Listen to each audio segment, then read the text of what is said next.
नमस्कार, आप देख रहे हैं एनएमएफ न्यूज। आपके साथ मैं हूं भुवन शर्मा। खबर आ रही है बांग्लादेश से, जहां सेना और सरकार के बीच टकराव की स्थिति बनी हुई है और इस दो बिल्लियों के बीच लड़ाई में पाकिस्तान बंदर बनकर कूद पड़ा है।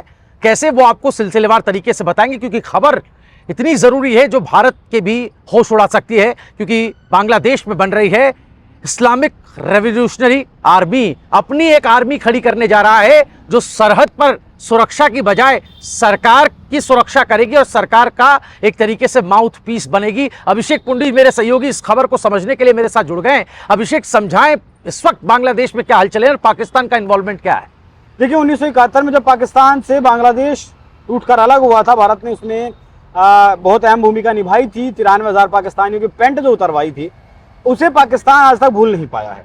और पाकिस्तान आज 2025 में भी ये सोचता है कि कैसे भी करके उस नक्शे को बदला जाए। वो जो बांग्लादेश टूटकर अलग बना था, उसे पाकिस्तान का हिस्सा बनाया जाए, इस कोशिश में लगातार पाकिस्तान 1971 से लेकर अब तक है। 5 दशक बीत जाने के बाद, 5.5 दशक बीत जाने के बाद भी अब जैसे देखिए शेख हसीना गई, कारण रहा अमेरिका सेंट मार्टिन आइलैंड चाहिए था, वो नहीं दिया गया। अब मोहम्मद यूनुस को वहां बिठा दिया गया। अब मोहम्मद यूनुस एक रेडिकल आदमी है, बिल्कुल रेडिकल आदमी है, तो उसका पता था आईएसआई को। जैसे वो रेडिकल आदमी वहां बांग्लादेश में बैठा तो आईएसआई ने उसके साथ अपना संपर्क बढ़ाना शुरू किया। बांग्लादेश की आर्मी में पहले से ही एक धड़ा, लगभग 30% आर्मी वो पहले से ही रेडिकल, वो पहले से ही पाकिस्तान का समर्थन करती है, वो पहले से पाकिस्तान के विचारों को अपने विचार मानती है। ऐसे में मोहम्मद यूनुस का आ जाना और मोहम्मद यूनुस को सत्ता की लत लग जाना कहीं ना कहीं ये ट्रिगर पॉइंट बना पाकिस्तान के लिए कि हाँ, पाकिस्तान बांग्लादेश में उस तरीके से एंट्री कर सकता है जिस तरीके से उसने चाहा था, और शेख हसीना के होते हुए जिस तरीके से वो नहीं कर पाया था, या फिर जब बीएनपी थी तब भी वो इस तरीके से एंट्री नहीं कर पाया था। अब यहाँ थोड़ी देर के लिए ईरान चलिए। ईरान में जो सुप्रीम लीडर है वो आयतुल्लाह खामनेई। आयतुल्लाह खामनेई के पास जो ईरान की आर्मी है, उसके अलावा एक आर्मी है इस्लामिक रिवोल्यूशनरी गार्ड। वो किसकी सुरक्षा करती है? वो आयतुल्लाह खामनेई की सुरक्षा करती है, उनकी सरकार की सुरक्षा करती है।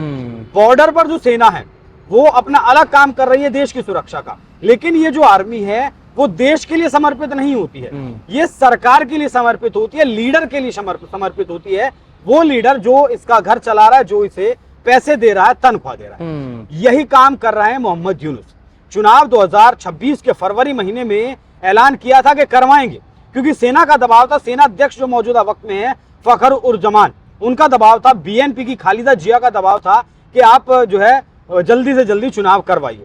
तारीख भी रख दी गई, लेकिन सत्ता की एक भूख जो होती है ना सर, वो मतलब सत्ता की ललक हर कोई छोड़ नहीं सकता। एक बार जिसने सत्ता का स्वाद चख लिया वो कुछ भी करेगा, लेकिन सत्ता को नहीं छोड़ सकता। ऐसे में आईएसआई का जो प्रस्ताव था ये रिवोल्यूशनरी आर्मी बनाने का, उसमें कहीं ना कहीं मोहम्मद यूनुस को दम दिखाई दिया।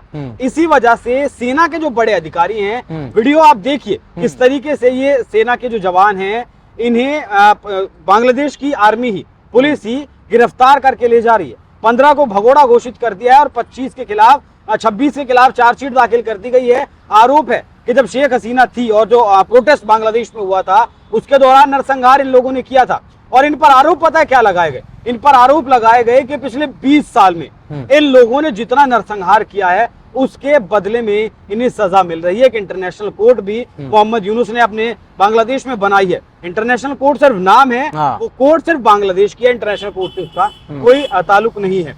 यहाँ सेना को कंट्रोल में करने की कोशिश की जा रही है। जो भी इंसान शेख हसीना का समर्थक था, या जो भी इंसान आवाज उठा सकता है, या जो भी सेना का अधिकारी सैन्य तख्ता पलट उस देश में कर सकता है, उन सबको या तो भगोड़ा घोषित कर दिया गया है या फिर जेल में बंद कर दिया गया है। ये जो फखर-उज-जमान है सेना अध्यक्ष फिलहाल मौजूदा वक्त में, इनके बारे में भी एक दिन खबर आई थी कि इन्हें भी 24 घंटे नजरबंद रखा गया इनके घर में। अब क्या डील उनके साथ की, क्या डील नहीं की, कि क्या फखर-उज-जमान भी उस बात को मान गए? भारत के लिए ये बहुत बड़ा खतरा है। 2000 किलोमीटर से ज्यादा का बॉर्डर भारत साझा करता है, 2216 किलोमीटर का, जिसमें से 574 किलोमीटर का बॉर्डर ऐसा है जिस पर अब तक फेंसिंग नहीं हो पाई है। क्यों नहीं हो पाई है? उसका जवाब केंद्रीय गृह मंत्री अमित शाह ने संसद में दिया था कि ममता बनर्जी की सरकार वहां जमीन आवंटित नहीं कर रही है। अब सरकार ने उसके लिए दूसरा विकल्प तलाशा है और वहां फेंसिंग लगातार जारी है। बिल्कुल। बॉर्डर बहुत मैं लंबा साझा अभिषेक होता उस पर आऊंगा, बॉर्डर की भी बात करेंगे।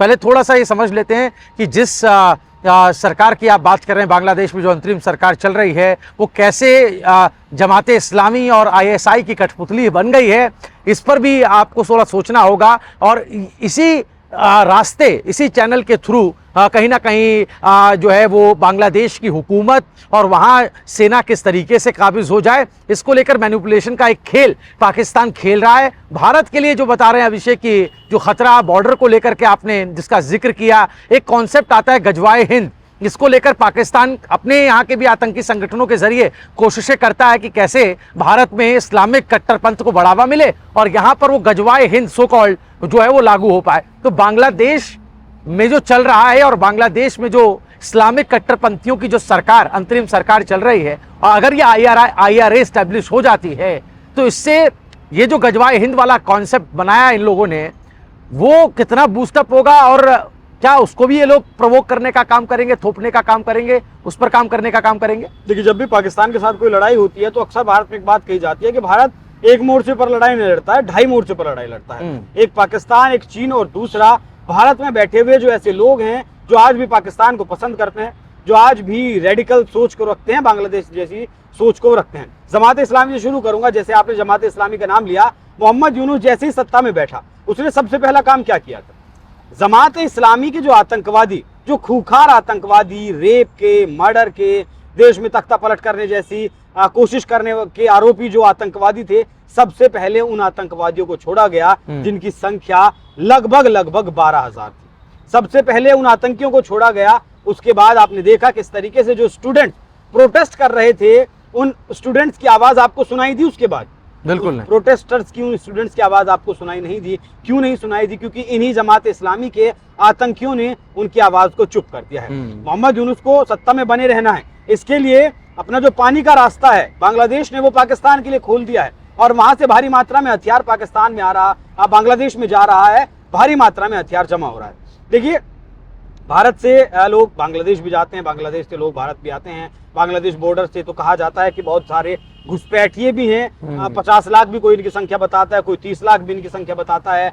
अभी जो नेता विपक्ष हैं बंगाल में, उन्होंने तो कहा कि 1 करोड़ फर्जी वोटर घुसपैठिए फिलहाल बांग्लादेश में है, जिनमें से 52 लाख के फर्जी आधार कार्ड, फर्जी डिटेल्स वो चुनाव आयोग को सौंप चुके हैं। तो ये समझिए कि भारत के लिए कितनी बड़ी चिंता का सबब है। अगर ये रेडिकल लोग भारत में आते हैं तो भारत का, देखिए, पहले यहाँ लगभग 30-32 करोड़ मुसलमान हैं और ऑपरेशन सिंदूर के दौरान एक छोटा सा एग्जांपल देके खत्म करूंगा सर, कि जब मीडिया वहां पहुंची और ऑपरेशन सिंदूर या पहलगाम अटैक के बारे में बात की गई, तो बहुत सारे लोग ऐसे मिले थे जिन्होंने कंडेम करने से मना कर दिया कि पाकिस्तान की हरकत गलत है।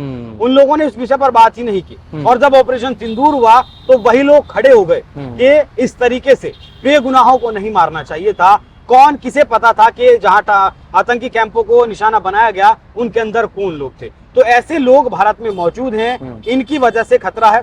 गजवाए हिंद का एक प्लान भी, ये जो संगठन बैन किया गया था PFI, उसका एक डॉक्यूमेंट सामने आया था बिहार के फुलवारी शरीफ से कि 2047 तक भारत को गजवाए हिंद कर देना है। अभी बांग्लादेश का एक नेता है, मुझे उसका नाम याद नहीं आ रहा है, न्यूयॉर्क में बैठकर उसने एक बयान दिया था कि 50 लाख जो युवा हैं, मतलब जो पूरी तरीके से इस्लाम को मानते हैं, पूरी तरीके से रेडिकल हो चुके हैं, 50 लाख युवा मतलब 1 लाख हाथ अगर एक साथ भारत की तरफ बढ़ेंगे तो उन्हें वक्त नहीं लगेगा दिल्ली पर कब्जा करने। बिल्कुल, ये सोच बांग्लादेश की है। बिल्कुल, पाकिस्तान तो चाहता ही है, जो पाकिस्तान के मंसूबे हैं वो तो बताने की जरूरत नहीं है। तो अब तक तो भारत, शेख हसीना जब बांग्लादेश में थी तो एक बॉर्डर से निश्चिंत था, एक तरफ तो पाकिस्तान और दूसरी तरफ बांग्लादेश। और भारत की चिंताएं बहुत ज्यादा बढ़ने वाली हैं। दूसरा, जो लाल मुनीर हाट का एयरबेस है वो भी सक्रिय कर दिया गया है। भारत की जितनी भी जो सैन्य गतिविधियां होंगी नॉर्थ ईस्ट में या फिर बॉर्डर इलाके में, उन पर सब चीन और पाकिस्तान नजर रख सकते हैं। तो भारत फिलहाल एक तरफ चीन भी बैठा है,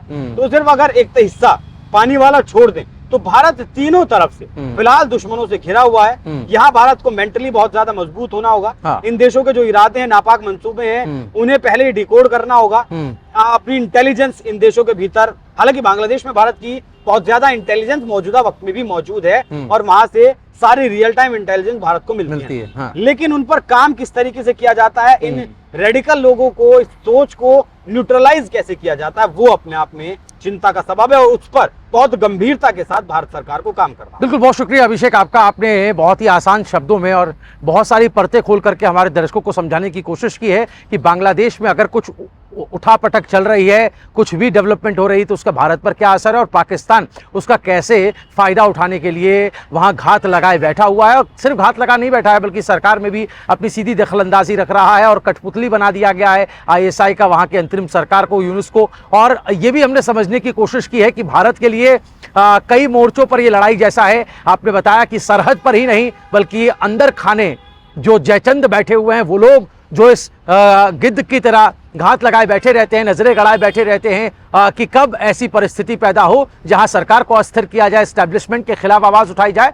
तो यहां यह समझना होगा कि भारत के लिए भी एक संवेदनशील वक्त है। और ये एक बड़ी अजीब विडंबना है कि जिस बांग्लादेश को भारत ने अपनी ताकत के बूते पाकिस्तान से आजाद कराया, आज उसी बांग्लादेश में ऐसी ताकतें सिर उठा रही हैं जो भारत के लिए मुसीबत का सबब बन सकती है। इस बारे में आपकी राय क्या है, जरूर कमेंट करें, इस वीडियो को ज्यादा से ज्यादा शेयर करें।